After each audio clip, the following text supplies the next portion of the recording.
Ok, hermanos, vamos a empezar con este tema. Este tema suena muy teórico, ¿verdad? La Trinidad. Pero quiero empezar con las mismas indicaciones con las que he tratado de empezar en cada ocasión. ¿Se recuerdan que hablamos del atributo de la sabiduría de Dios? ¿Qué dijimos que era la sabiduría de Dios?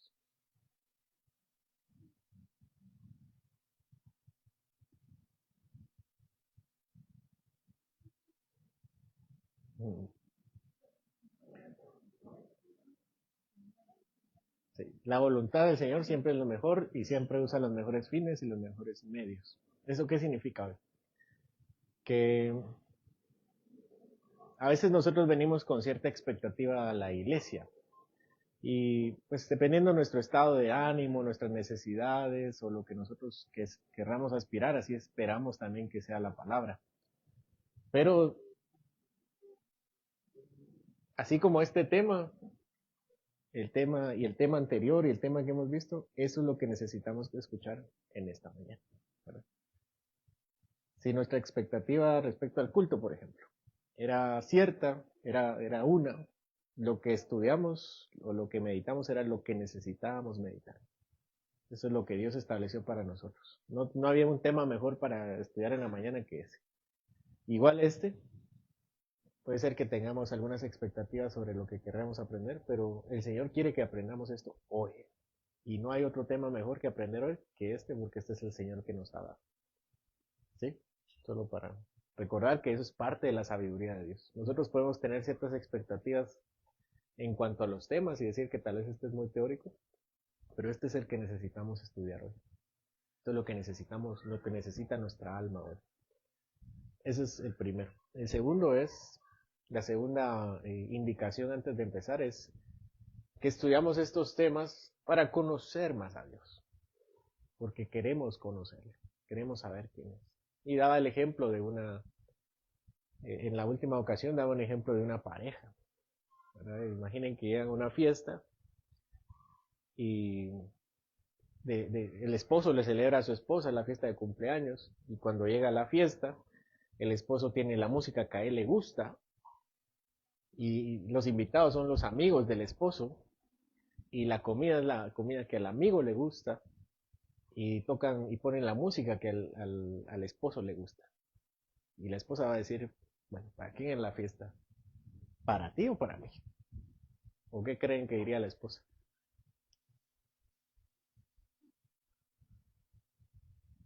Ah, yo pensé que eso te gustaba, le va a decir el marido. Yo no sé si solo estás pensando en ti o no me conoces. Pienso que eso le diría, no es que me haya pasado. Sí, pienso que eso le diría. Entonces, igual nosotros cuando hablamos de este tema y cualquier tema que toquemos en el culto, en la escuela dominical, de la mañana a la noche, es porque Él estableció esos temas, ¿verdad? No lo diseñamos o no lo hacemos en base a nuestros sentimientos o necesidades personales, porque no se trata de nosotros. El culto, la escuela dominical, la oración no se trata de nosotros, se trata de Él. Y el novio que está enamorado de su novia lo que quiere es conocerla más. Él le llama cada rato, le escribe cada rato, que te gusta, que no te gusta, que color es tu favorito. Y cada vez le preguntan cosas que nada que ver, pero es que como le gusta, ¿verdad? Y con tal de estar hablando, siempre están en la llamada, y aunque no se lleve nada, entonces estar conectados, ¿no? Ese es la misma pasión que nosotros deberíamos sentir con el Señor. ¿Quién es el Señor? ¿Cómo es? ¿Cómo luce? ¿Cómo podemos nosotros relacionarnos más con Dios? No, cuelga tú, cuelga tú, cuelga tú. El que el Señor no hay que colgar, el Señor hay que conocerlo bien. Y ahí tenemos la palabra para estudiar. Por eso vamos a estudiar la Trinidad, porque es así como el Señor se ha revelado a nosotros en su palabra y cómo quiere que nosotros le conozcamos también. La Trinidad, así como la sabiduría, es otro atributo de Dios, porque dijimos que sus atributos o sus perfecciones son idénticos a su ser. Entonces, como Él es su perfección, o sea, o su atributo, la Trinidad de Dios. Y es un atributo incomunicable. nosotros no somos trinitarios, ¿verdad? Hay quienes dicen, ¿verdad? No es que nosotros somos cuerpo, alma y espíritu. Eso no es la Trinidad. ¿Por qué no es la Trinidad? Somos tripartitos, ¿no? ¿Por qué creen que no? Porque es un atributo incomunicable de Dios.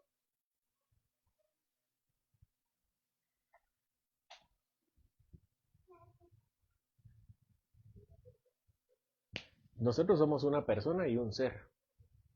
Él es un ser y tres personas. Nosotros no somos tres personas. O alguien sí. No, ¿verdad? Aun cuando alguien tenga la enfermedad de la personalidad múltiple, no es tres personas, simplemente tienen tres formas de actuar, es diferente. Es un atributo incomunicable de Dios. Él no nos da la capacidad de ser tres personas en un ser. Él sí lo tiene en sí mismo. Él no, ahorita lo vamos a ver, pero no se divide en tres. Y si nosotros aceptamos que somos alma, cuerpo y espíritu, en todo caso, que no es así, sería una parte nosotros, una parte nuestro espíritu y una parte nuestra alma, que junto haría a un ser. Bueno, el Señor no es así. El Padre, el Hijo y el Espíritu Santo no se unen para ser un Dios. ¿Verdad? No es como un, no sé si recuerdan ese programa de televisión que era, se llamaban al robot, ¿cómo es que se llamaba? Y se, ¿al qué? Al Megazord. Llamaban al Megazord y se unían las partes. Y no, el Señor no es así. No se unen sus partes para ser un Dios. La Trinidad no es así. Nosotros sí nos unimos. Se une nuestra alma y nuestro cuerpo, o nuestro espíritu, nuestra carne, como ustedes quieran verlo. Pero se unen esas dos partes nuestras para ser lo que somos. Pero el Señor no es así. El Señor no se une para ser un Dios. Todo es Dios. Eso es lo primero. Lo segundo es decir que es incomprensible. Incomprensible no es lo mismo que ilógico. ¿Verdad que no? ¿O sí es lo mismo? Incomprensible es distinto de ilógico. Nosotros no estamos diciendo que Dios es uno, es un ser y tres seres. Eso es ilógico, ¿no? ¿Por qué es ilógico?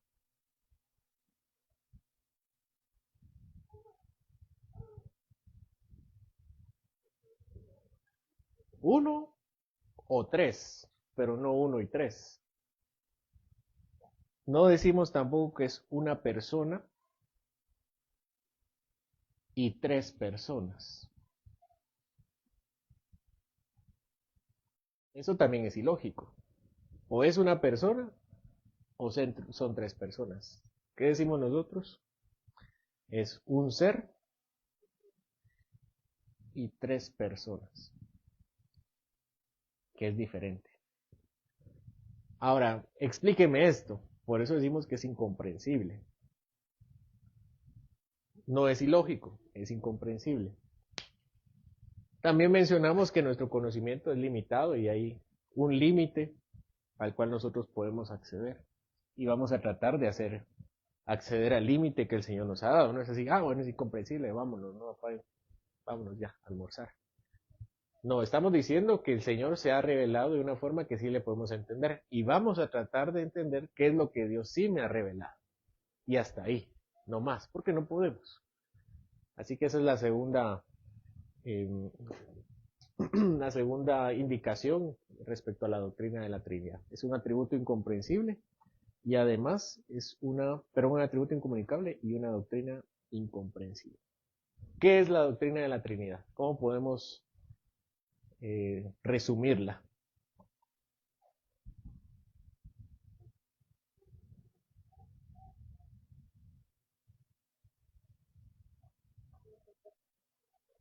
Ok, vamos a poner la primera. Voy a separar eso. Existe un solo Dios. Nosotros somos una religión monoteísta, que tiene solo un Dios. No creemos en varios dioses, creemos en solo un Dios. ¿Dónde dice eso la Biblia? ¿Lo dice la Biblia? Deuteronomio 6:4, ¿verdad? Escucha, oh Israel, el Señor nuestro Dios, o Jehová nuestro Dios. Jehová Uno es, uno, no hay otro. ¿Qué otro texto dice que tenemos un solo Dios? ¿Sí?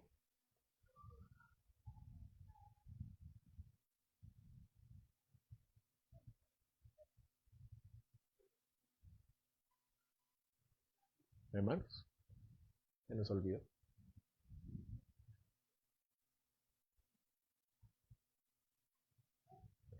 Deuteronomio 4:35.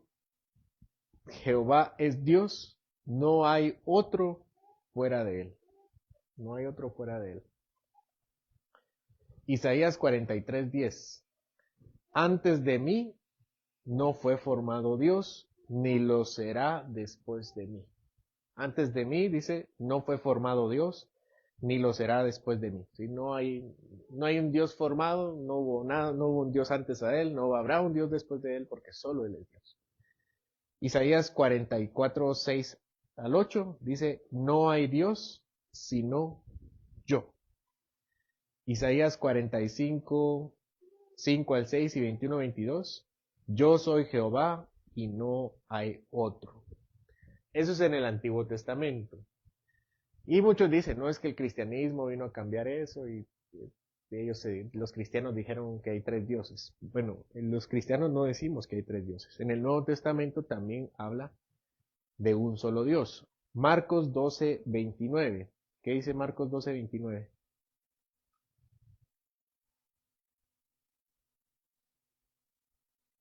Jesús dijo, el Señor nuestro Dios, el Señor uno es.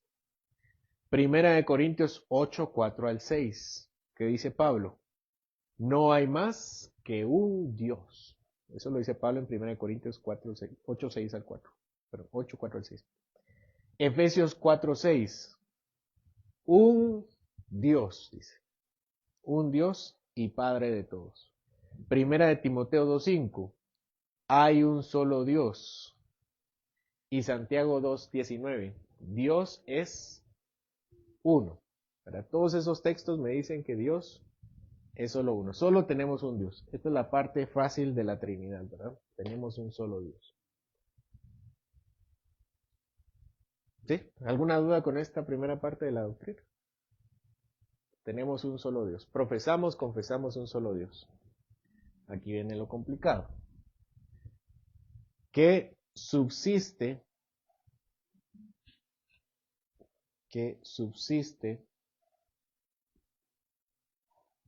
en tres personas. Ahí ya está lo difícil, ¿verdad? ¿Cómo así que subsiste en tres personas? Bueno, es que si vamos a leer la Biblia, nos damos cuenta que la Biblia habla de tres, de hecho, personas, ¿verdad? Que se relacionan, ¿verdad? Esta doctrina no se la inventaron los antiguos, simplemente es una forma de explicar lo que puede verse en la Biblia. Por ejemplo, veamos lo que dice Juan capítulo 1, versículo 1 y 14. Dice, en el principio era el verbo, y el verbo estaba con Dios. Ahí todo bien, ¿no? Estaba Dios y estaba el verbo. ¿Dónde estaban? ¿Cuándo estaban ellos? En el principio. Ahora estaban los dos. Pensemos, ahí habían dos seres. Okay. Y el verbo estaba con Dios. Y el verbo era Dios. Ahí. Entonces ahí ya se nos complica, ¿no? Porque uno dice, bueno, el verbo y Dios, entonces son uno, o cómo. Y dice el 14, y el verbo se hizo carne. Y vimos su gloria, gloria como la del unigénito del Padre, lleno de gracia y de paz. Entonces, o sea, la lectura nos complica. Al principio pensamos bien, estaba Dios, el verbo, parece que son dos personas diferentes, y de repente nos dicen que son el mismo, pero siempre uno es diferente del otro. Entonces, ¿cómo explicamos el hecho de que la Biblia nos hable de uno, pero de dos al mismo tiempo? Y empieza a meter el siguiente, ¿verdad? que por ejemplo, en el bautizo, la fórmula del bautizo, ¿cuál es? Debemos bautizar en el nombre del Padre y del Hijo y del Espíritu Santo. Bueno, entendemos que del Padre, ¿no? Pero ¿cómo así? ¿Por qué del Hijo también? Y ahora me agregan uno más, que es el Espíritu Santo. Entonces decimos que la Trinidad no es una doctrina que se inventó, más bien es una forma de explicar la realidad que me presenta la Biblia. ¿Nunca se preguntaron eso? ¿Por qué habla así? ¿Cómo es? ¿Cómo se explica eso? Esa es la dificultad. Y decimos entonces que subsiste en tres personas. ¿Qué significa la palabra subsistir? ¿Cómo? Se sostiene en tres personas. ¿Cómo así? Porque literalmente no lo podemos entender que se sostiene, ¿verdad? O sea, Dios no está empujándose para arriba, ¿no? Que no es literal, digamos. ¿Cómo entendemos subsiste? Ah, ok. Que no existe el uno sin el otro. ¿Qué más nos dice, qué más nos comunica la palabra subsistir?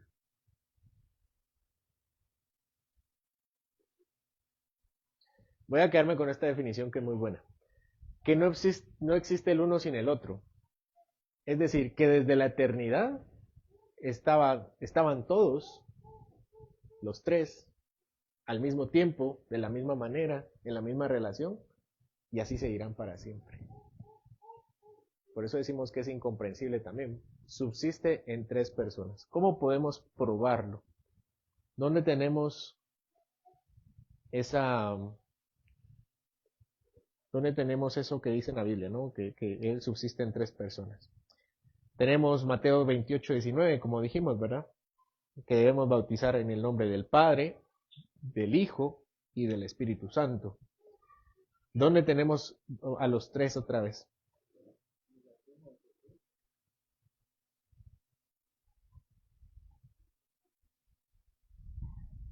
En el bautizo de Jesús, ¿verdad? Cuando dice, este es mi Hijo amado en quien yo me complazco, y desciende sobre él el Espíritu Santo. Entonces ahí tenemos a los tres. Segunda de Corintios 13:13, la bendición de Pablo. La gracia del Señor Jesucristo, el amor de Dios y la comunión del Espíritu Santo. Otra vez tres. Efesios 2:18, por medio de Cristo, en un mismo espíritu, al Padre. Otra vez se mencionan los tres. Efesios 4:6, un solo espíritu, un solo Señor, un Dios y Padre. Otra vez tenemos a los tres. Primera de Pedro 1:2, que el Padre nos eligió para ser santificados por el Espíritu y rociados por el Hijo. Entonces tenemos a los tres coexistiendo en la narración. Y decimos que cada una de las personas son distintas. ¿Qué es una persona? ¿Qué es una persona? ¿Qué creen ustedes que es una persona? La Biblia no dice, la palabra Trinidad no está en la Biblia, ni tampoco la palabra persona, para referirse a uno de ellos. Que tiene voluntad, ¿verdad? Que tiene voluntad. Por eso decimos que yo soy una persona real y existen también las personas jurídicas. ¿Quiénes son personas jurídicas? Las instituciones, ¿verdad? Por ejemplo, en una iglesia, aunque está conformada de personas, puede tomar una decisión solo como institución, sin afectar necesariamente a cada uno de sus miembros. Y entonces decimos que el Señor, cada uno tiene una voluntad distinguida, aunque sea la misma voluntad. Por eso usamos la palabra persona. ¿Dónde tenemos esa distinción? Veamos la distinción entre el Padre y el Hijo. Juan 1 y 2 ya lo mencionamos. El verbo estaba con Dios y el verbo era Dios. Juan 17:1-5.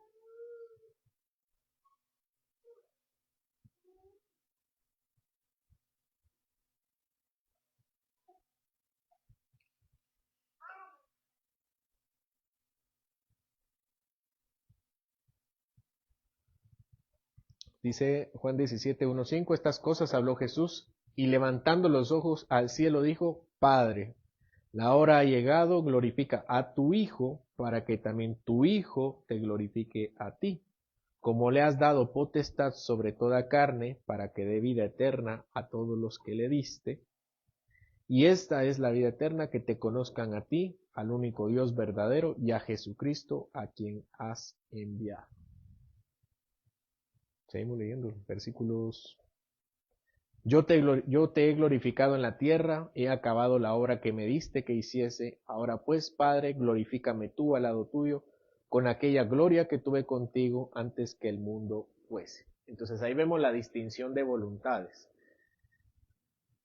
¿Qué dice nuestro Señor? Señor, le dice, Dios, glorifícame tú a mí, como yo te he glorificado a ti. Ahí hay dos voluntades que se contraponen, ¿verdad? ¿Qué más vimos? Dice el versículo 4, yo he acabado la obra que me diste. ¿Quién dio la obra? ¿Quién dio la encomienda? ¿A quién se la dio? ¿Y quién la obedeció? El Hijo. ¿El Hijo le dio la obra al Padre? No, no, ¿verdad? ¿El Padre obedeció al Hijo? Tampoco. Aquí dice que es Él quien lo ha hecho, ¿verdad? Ha llevado a cabo la obra que Él le dijo. Y entonces ahora le dice, ahora glorifícame tú a mí, con aquella gloria que tuve contigo antes que el mundo fuese, es decir, antes de la creación. Vamos a seguir leyendo las distinciones. Juan 5, 19 al 23.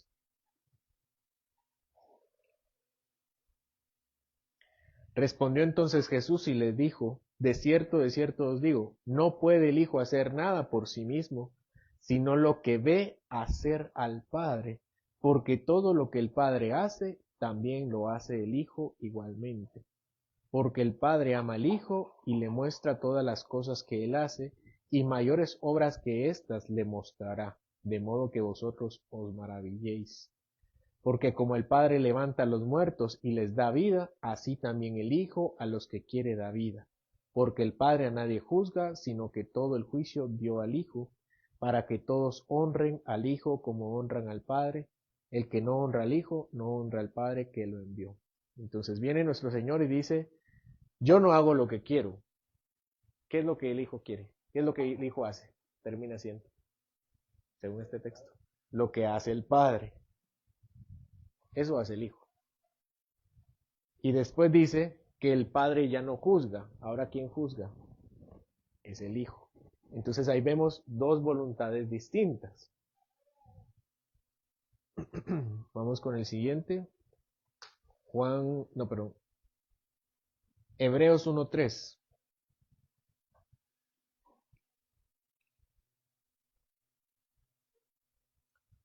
Dice Hebreos 1:3, el cual siendo, aquí se refiere a Jesucristo, ¿verdad? Al Hijo.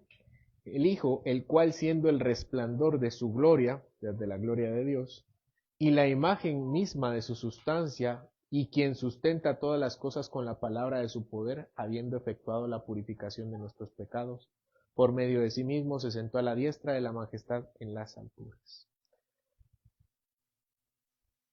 Bueno, vamos con el siguiente. Vamos a ver la distinción entre el Hijo y el Espíritu Santo. Juan 14.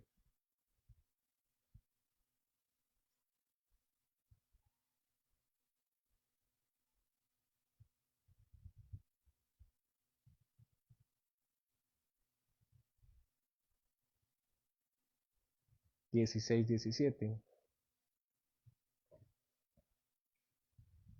Dice nuestro Señor, y yo rogaré al Padre, y os dará otro consolador, para que esté con vosotros para siempre, el Espíritu de verdad, al cual el mundo no puede recibir porque no le ve ni le conoce, pero vosotros le conocéis porque mora con vosotros y estará con vosotros. Aquí tenemos nuevamente la Trinidad, pero se distingue ahora del Espíritu Santo. Dice, yo voy a rogarle al Padre para que, así como yo soy consolador, dé a otro consolador. Y ese consolador tiene que estar con ellos. ¿Qué iba a pasar con Jesús entonces? ¿Por qué el Señor les está diciendo eso a los discípulos? Porque se iba a ir, ¿verdad? Como se iba a morir, entonces Él se va y les dice, no estén tristes porque yo me voy a morir y me voy a ir, pero me tengo que ir porque hay que ir a preparar un hogar, una morada. Así que yo voy a rogar al Padre para que les mande otro como yo. Eso es lo que literalmente significa otro consolador, otro consolador como yo. ¿Y quién es ese otro consolador? Ahí dice, ¿verdad? El Espíritu. Vamos ahora con Juan 16, 13 al 15.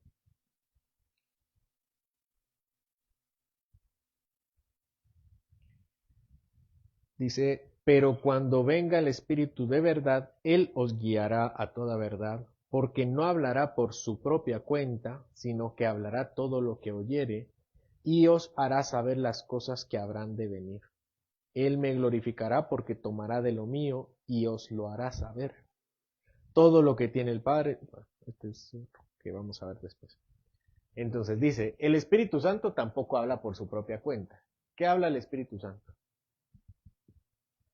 De lo que dice acá, según lo que dice acá. Él no habla por su propia cuenta.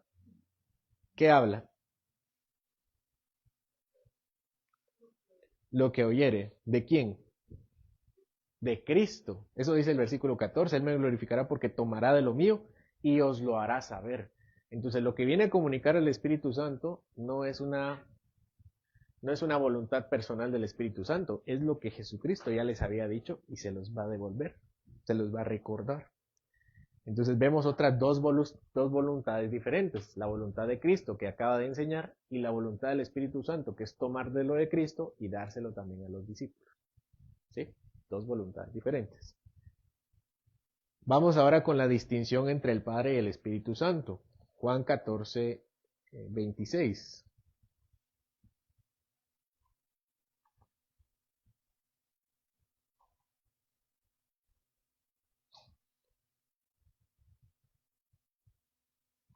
Juan 14, 26. Mas el Consolador, el Espíritu Santo, a quien el Padre enviará en mi nombre, Él os enseñará todas las cosas y os recordará todo lo que os he dicho.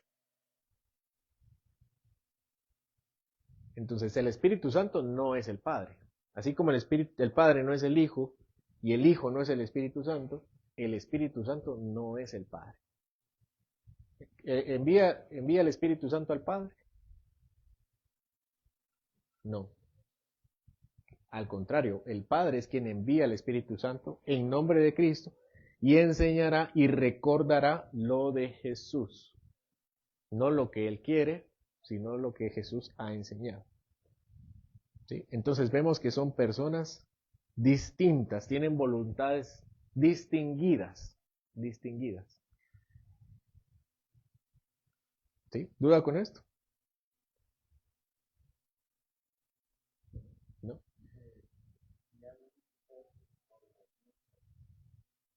Eso lo vamos a hablar. Bueno, vamos a ver si llegamos ahí. No creo. ¿A qué hora empezamos? Vamos a hablar sobre la relación que tienen entre ellos. Primero solo vamos a hablar de su naturaleza y después vamos a hablar de cómo se relacionan. Por lo pronto solo quiero decirles que hay un solo Dios y hay tres personas relacionándose, Padre, Hijo y Espíritu Santo.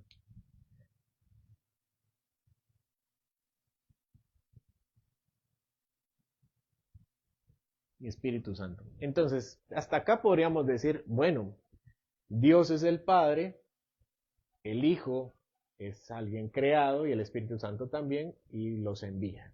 ¿Verdad? Pues esto podría ser nuestra conclusión hasta ahora. Que el Padre es el que está arriba y el Hijo lleva el mensaje y predica y enseña lo del Padre y el Espíritu Santo lleva el mensaje a través del Padre y del Hijo y enseña y recuerda. ¿Verdad? Entonces hasta aquí podríamos pensar que tenemos un Dios y dos creaciones superpoderosas. Pero no, la tercera parte de la doctrina es que cada persona es verdadero Dios. no una parte de Dios, verdadero Dios, completamente. ¿Dónde dice eso? Juan 6:20, bueno, la primera es fácil, ¿no? Más fácil. Juan 6:27.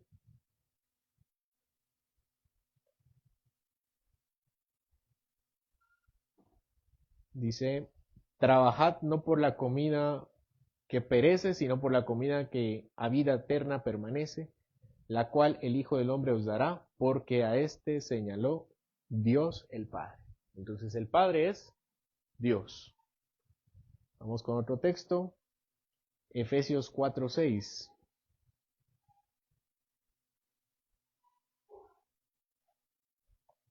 Efesios 4:6 dice, un Dios y Padre de todos. Entonces, este Dios es Padre también y Padre de todos. Primera de Pedro 1:2.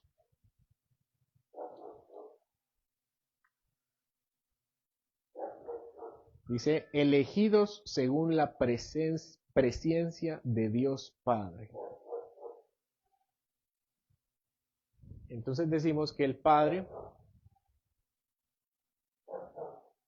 es Dios.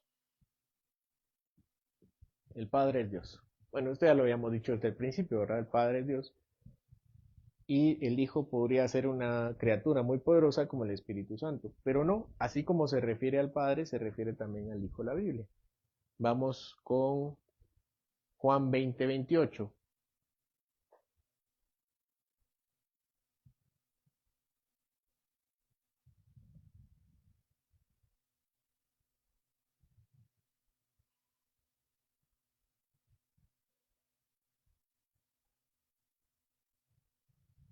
Dice Tomás, le dijo a Jesús, Señor mío y Dios mío. Y Jesús le dijo, porque me has visto, Tomás, creíste. Bienaventurados los que no vieron y creyeron. Entonces la declaración de Tomás al decirle Dios mío, Jesús la toma como verdadera, como fe. Romanos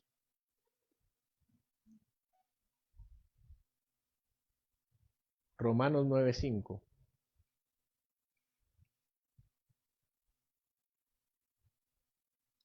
Romanos 9:5 dice, de quienes son los patriarcas y de los cuales según la carne vino Cristo, el cual es Dios sobre todas las cosas.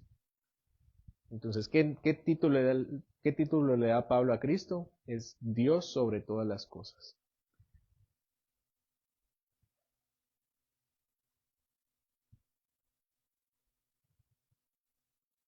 Tito 2:13.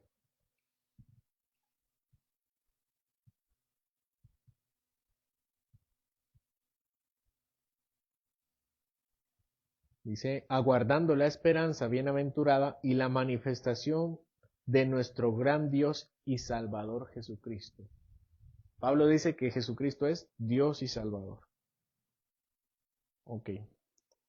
Entonces tenemos los pasajes que nos dicen que el Hijo es Dios. Pero no solo tenemos los pasajes donde dicen que el Hijo es Dios, sino tenemos al Hijo actuando como Dios.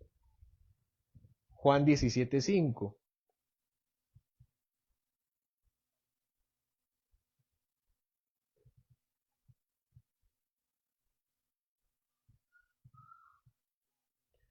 Juan 17:5 dice, ahora pues, Padre, glorifícame tú al lado tuyo con aquella gloria que tuve contigo antes que el mundo fuese. Una pregunta, Dios a quién adora? ¿A quién adora a Dios? ¿Usted qué dice? A Él mismo. Entonces le dará esa gloria que tuvo con Él antes que el mundo fuese. Además, podemos ver su eternidad. Vamos con Mateo 28:18.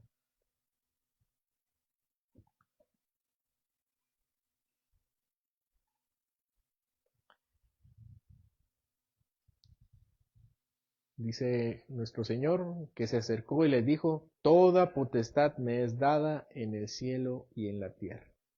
¿Quién es el único que tiene todo el poder? Dios, ¿verdad? Es el atributo de la omnipotencia.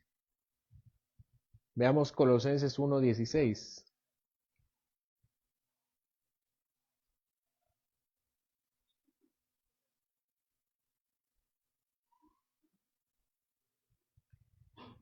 Dice de Cristo, porque en Cristo fueron creadas todas las cosas, las que hay en los cielos y las que hay en la tierra, visibles e invisibles, sean tronos, dominios, principados, potestades.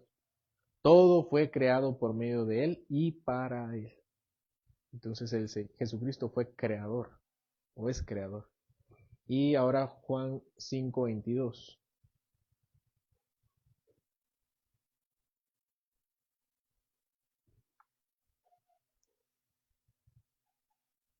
Que dice, porque el Padre a nadie juzga, sino que todo el juicio dio al Hijo, para que todos honren al Hijo como honran al Padre.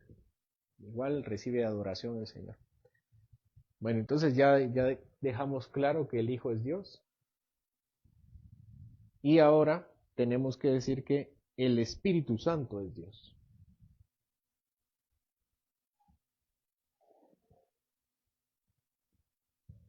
Vamos con los pasajes. Hechos 5, versículo 3.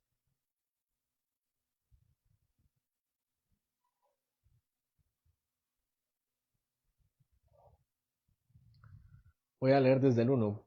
Pero cierto hombre llamado Ananías, Hechos 5:1, con Zafira su mujer vendió una heredad y sustrajo del precio, sabiéndolo también su mujer. Y trayendo solo una parte, la puso a los pies de los apóstoles y dijo a Pedro, y dijo Pedro, le dijo a Ananías, Ananías, ¿por qué llenó Satanás tu corazón para que mintieses al Espíritu Santo y sustrajeses del precio de la heredad? Reteniéndola no se te quedaba a ti, y vendida no estaba en tu poder. ¿Por qué pusiste esto en tu corazón? No has mentido a los hombres, sino ¿a quién? A Dios. Le acaba de decir que le mintió al Espíritu Santo. Y después le aclara que no le mintió a los hombres, le mintió a Dios. Segunda de Corintios 3:17.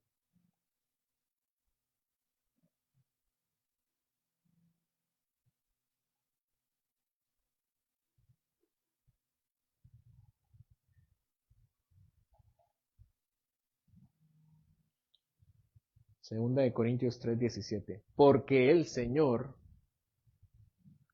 Dios, ¿verdad? Es el Espíritu. ¿Y dónde está el Espíritu del Señor? Allí hay libertad.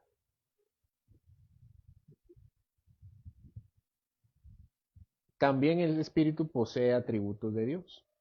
Ahí en 1 Corintios 2, 10 al 11. 1 Corintios 2, 10 al 11.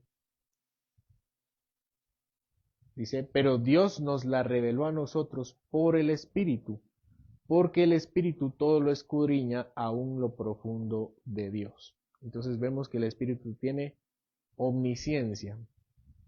¿Por qué decimos que el Espíritu tiene omnisciencia en ese texto?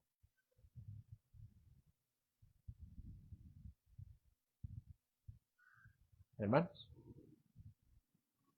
vean lo que dice el texto. Porque ¿quién de los hombres sabe las cosas del hombre sino pero anterior, ¿verdad? Antes bien,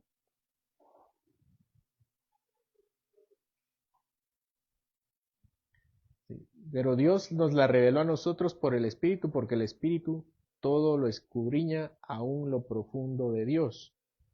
Porque ¿quién de los hombres sabe las cosas del hombre sino el Espíritu del hombre que está en él? Así tampoco nadie conoció las cosas de Dios sino el Espíritu de Dios. ¿Quién es el único que entiende a Dios? El Espíritu. ¿Quién puede comprender a Dios? Nosotros podemos. ¿Por qué no podemos?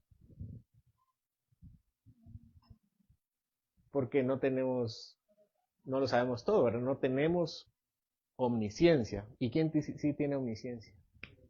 Dios, o sea, el Espíritu. No podría conocer a Dios si no tuviera omnisciencia. Ahora Lucas 1:35.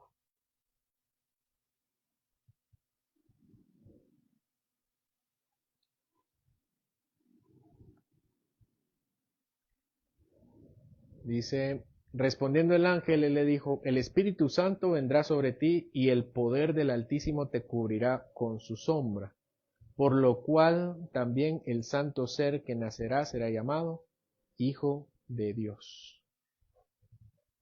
¿A quién se le llama el Altísimo en la Biblia? A Dios. ¿Y a quién se le está llamando aquí el Altísimo? Al Espíritu Santo. El Espíritu Santo vendrá y él será el que cubrirá. ¿Quién? El Altísimo. Bueno, entonces tenemos en la difícil doctrina que acabamos de terminar es que existe un solo Dios que subsiste en tres personas y que cada persona es verdadero Dios. No una parte de Dios.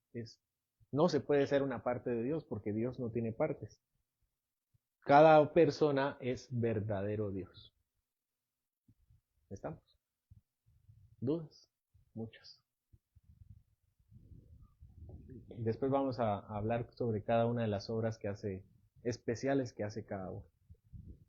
¿Alguien tiene un comentario de la doctrina?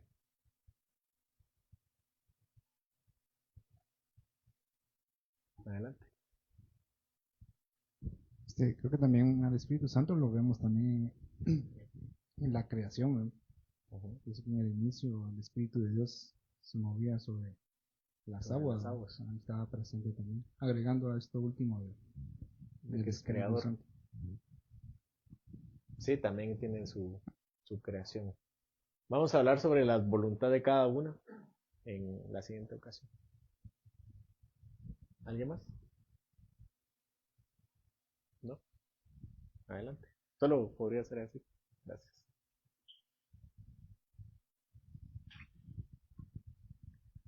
Que el hecho de que sea incomprensible no nos hace no creer en ella. Porque el humano, pues hay muchas cosas que no comprendemos, pero la creemos.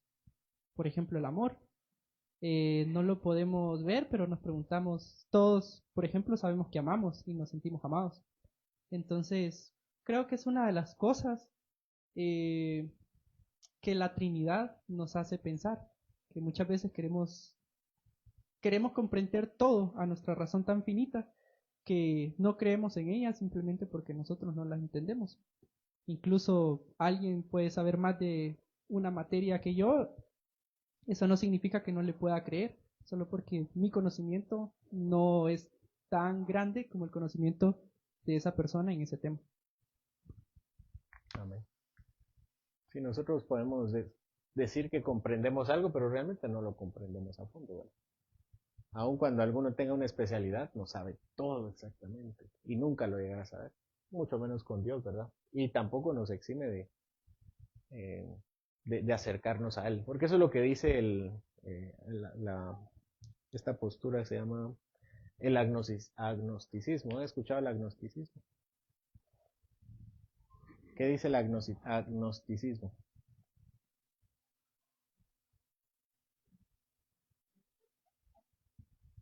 El agnóstico no sabe. Ajá. No sabe. Bueno, no sabemos nada, realmente lo conocemos como para decir esa postura, ¿verdad? E igual toma esa posición. En creencias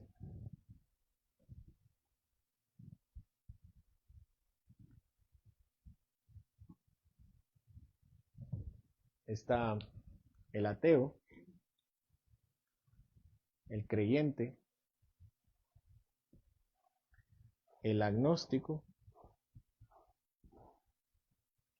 y el gnóstico.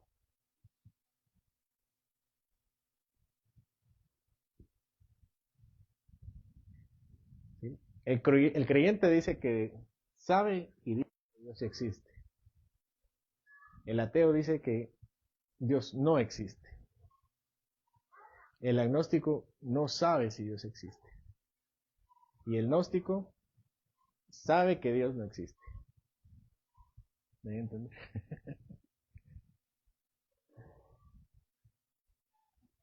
Entonces, todos asumimos, todos. Por eso dice, como el ateo casi siempre pasa a ser agnóstico, ¿verdad? Porque se da cuenta que no puede estar seguro que Dios no existe, ¿verdad? El ateo dice, no, Dios no existe. Y uno dice, ¿cómo sabe usted? Yo estoy seguro, pero muéstreme, ¿verdad? ¿Cómo sabe usted? Entonces dice, si es lo suficientemente sincero, dice, no, realmente no sé si no existe. Entonces se vuelve agnóstico, dice, no, yo no sé si Dios no existe. Y la pregunta siempre es la misma, ¿verdad? ¿Cómo sabe usted que Dios no existe?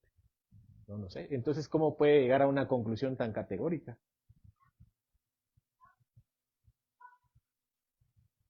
¿Cómo puede?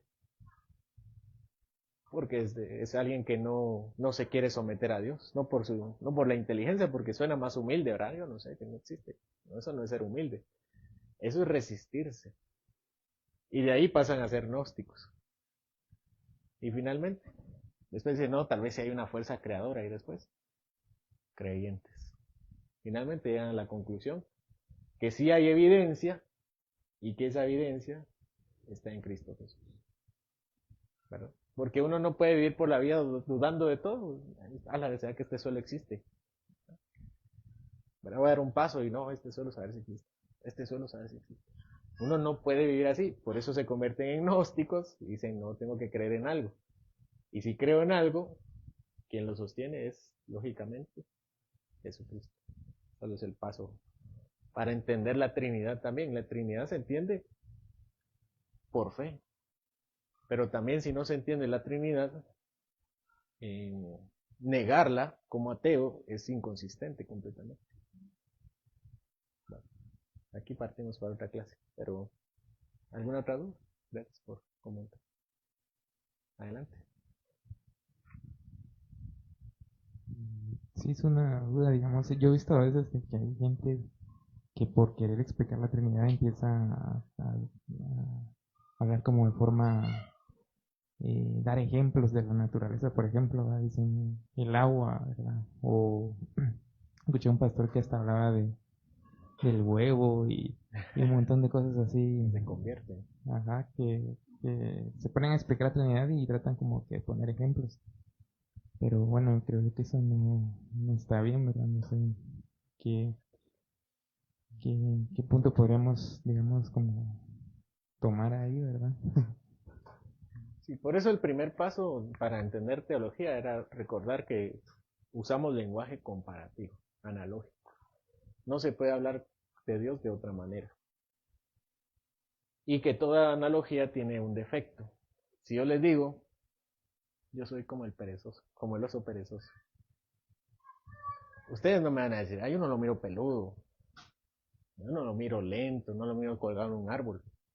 Yo les voy a decir, es una analogía. No estoy diciendo que soy idéntico, estoy diciendo que soy como.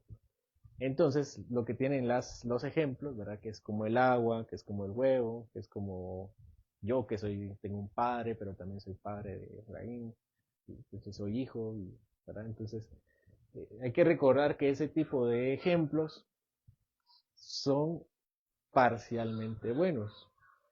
No explican completamente ni pueden explicar completamente la Trinidad. Y por eso muchas veces se vuelven peligrosos. Hay muchos que dicen que la Trinidad es como el agua. ¿Han escuchado ese ejemplo? La Trinidad es como el agua. El agua es sólida, líquida y gaseosa. ¿Cuál es el problema de esa analogía? ¿Cómo? Que son maneras, ¿verdad? Que si yo tengo una botella de agua, el agua no puede ser sólida, líquida y gaseosa al mismo tiempo. No puede. O es sólida, o es líquida, o es gaseosa. ¿Verdad? Pero no puede ser todo al mismo tiempo. Es una realidad mutuamente excluyente. Entonces el problema es eso, ¿verdad? Entonces sí funciona para decirme que el Padre, hay una forma de entender al Padre, como hay una forma de entender al sólido que se puede tocar. Hay una forma de entender al líquido que también se puede tocar, y el gaseoso no se le puede tocar. Esa es la forma correcta de entenderlo, pero tiene sus defectos. Toda comparación tiene sus defectos. Debe tener una forma en que no se puede entender. Vamos con otra, la del Padre, el Hijo. Yo soy padre, yo soy hijo de mi padre, pero padre de mi hijo. ¿Cuál es el problema de esa analogía con la Trinidad? No soy yo, ¿verdad? O sea, no es la misma relación que yo tengo con Efraín. No soy padre e hijo de Efraín al mismo tiempo. O soy padre de Efraín o soy hijo de Efraín, pero no soy al mismo tiempo. En cambio, el Padre, si es Padre siempre, el Hijo es Hijo siempre y el Espíritu Santo es Espíritu Santo siempre. ¿Qué otra analogía hay? La del huevo. Cáscara, yema y clara. Bueno, no es yema ni es clara. Y la yema no es clara ni es cáscara. Y así la otra también. Son tres cosas diferentes, que aunque están en el mismo huevo, son tres partes del huevo. Bueno, el Espíritu Santo no es parte de Dios, el Hijo no es parte de Dios, el Padre no es parte de Dios. ¿Verdad? Pero eso sí me trabo, pero sí, no se puede entender. Entonces la analogía funciona, pero es muy limitada. Es muy limitada. Y cuando tratamos de explicar algo, siempre tenemos que explicar en qué sí y en qué no. Porque si yo digo así es, ahí está que no es así, porque Dios no es nada de lo que nosotros podamos entender. Adelante. Ahí está, pidan el micrófono. Quisiera aclarar algo, bueno, que se me aclare. Por ejemplo, Jesús oraba al Padre. Esto se entiende por el lado humano de Jesús. Pero podemos decir que si bien son tres personas, creo que es incorrecto decir que a veces actúa como Padre, a veces actúa como Hijo y a veces actúa como Espíritu Santo. Pero sí que tienen actuaciones diferentes, porque el Padre no murió por nosotros, murió el Hijo. Entonces, ese tipo de diferencias es correcta en que actúan de diferente forma, mas no decir que algunas veces actúa como Padre, algunas veces actúa como Hijo y algunas veces actúa como Espíritu Santo. ¿Sí? ¿Se dio a entender? ¿Sí? Bueno, yo les pregunto, ¿el Padre murió por nosotros?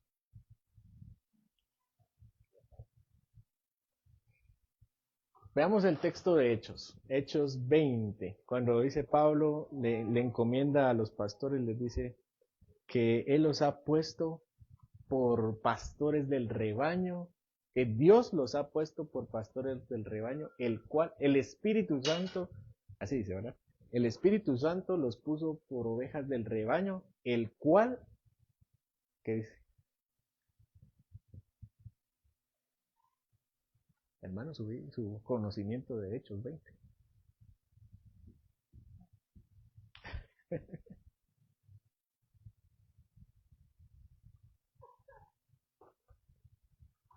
Que el Espíritu Santo os ha hecho obispos.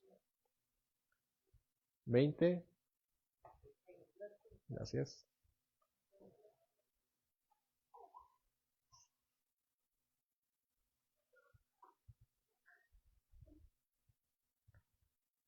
(20:28). Dice, por tanto, mirad por vosotros y por todo el rebaño en el que el Espíritu Santo os ha puesto por obispos para apacentar la iglesia del Señor, el cual ganó por su propia sangre. El Espíritu Santo murió por los creyentes. Ahí dice, ¿no? Que el Espíritu Santo, el Señor, ganó con su propia sangre.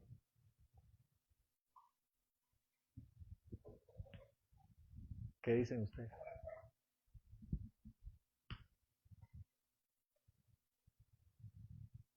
Entonces, complicado, ¿no? ¿Cómo se entiende? Incomprensible. Vámonos. Bueno, les quiero recordar que es incomprensible, que también debemos usar lenguaje analógico, entonces no puedo explicarlo, ni lo voy a poder explicar, y nadie lo ha podido explicar. Pero lo que se dice es que aunque hay obras, eso me tocaba hablar en la siguiente ocasión, que hay obras propias de la persona, en virtud de la unidad, las obras del Padre son las obras del Hijo, y las del Hijo las del Padre, ya saben todo. Entonces decimos que sí, que no, y sí al mismo tiempo. ¿Por qué? Porque así lo presenta la Biblia. Que en cuanto a la obra que hace cada uno, la hizo individualmente cada uno, pero en virtud de la unidad todos participaron de las mismas obras. ¿Me entiendes? Sí. Verbalmente sí, en la realidad pues ya todavía no, ¿verdad? Porque no entendemos cómo opera la Trinidad hacia adentro. Por ejemplo, se dice del Hijo que es Padre también. ¿Dónde dice el Hijo que es Padre? En Isaías. ¿Qué dice Isaías?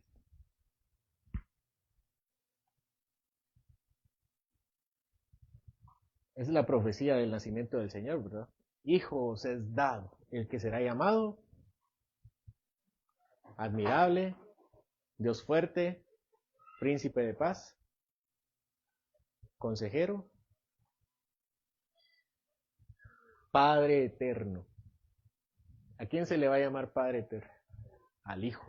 Entonces vemos que la Biblia presenta las distinciones en la voluntad, pero al mismo tiempo la obra del Padre, la obra del Hijo, y del Hijo es del Espíritu Santo, y el Espíritu Santo la del Padre. De modo que incluso se le puede llamar a Dios, el Padre, Espíritu, y al Hijo también, eso lo vamos a ver más adelante, pero lo que vemos es que hay distinción, pero también hay unidad. Y la Biblia no dice, no trata de resolver el conflicto, simplemente así es. Adelante. Solo, perdón. Si no estoy mal, eso se define o se refiere a los logros. Los logros de uno son los logros de todos, ¿verdad? Aunque los oficios de cada uno sean independientes. Es como, voy a hacer obviamente, como bien lo habías dicho antes, una analogía que no es perfecta, pero es el logro de un delantero del equipo de fútbol, es el logro de todo el equipo, aunque cada quien hace su oficio pertinente, ¿no? Sí. Y vamos a ver qué lenguaje han utilizado más adelante. Que uno de ellos es logro, ¿verdad? Reconociendo que esa palabra sigue siendo imperfecta para definir la obra del Señor. Entonces, sí, ¿no? Sí en un sentido y no en otro sentido. Pero ese problema lo quería traer el otro domingo. ¿Alguien más?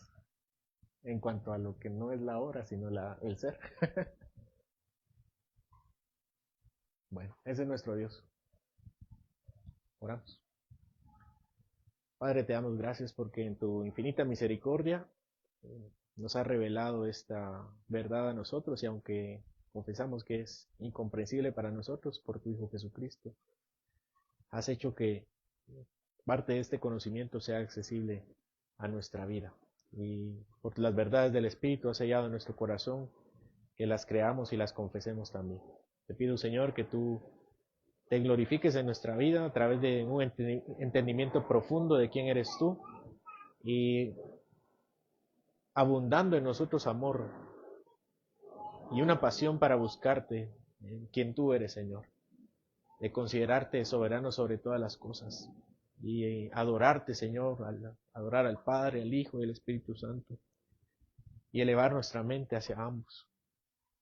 Pero al mismo tiempo, Señor, ayúdanos a entender que ese misterio todavía está lejos de nuestra capacidad. Gracias, Señor, porque en esa Trinidad también nos has salvado. Podemos rogarte que tú sigas santificando a nosotros, nos sigas santificando a nosotros en tu Espíritu, y abriendo más todavía nuestro corazón y nuestro entendimiento para tu obra. Pero queremos, Señor, que si hay ignorancia en nosotros, no sea por la falta de revelación, no sea por la falta de diligencia, Señor, sino por los límites que tenemos en nuestra mente. Que no sea nuestra holgazanería, Señor, la que nos permita que nos deje estar alejados de ti, y que podamos ser sabios en leer la palabra y encontrar, Señor, cómo tú te revelas a nosotros. En el nombre de Cristo Jesús nos despedimos. Amén.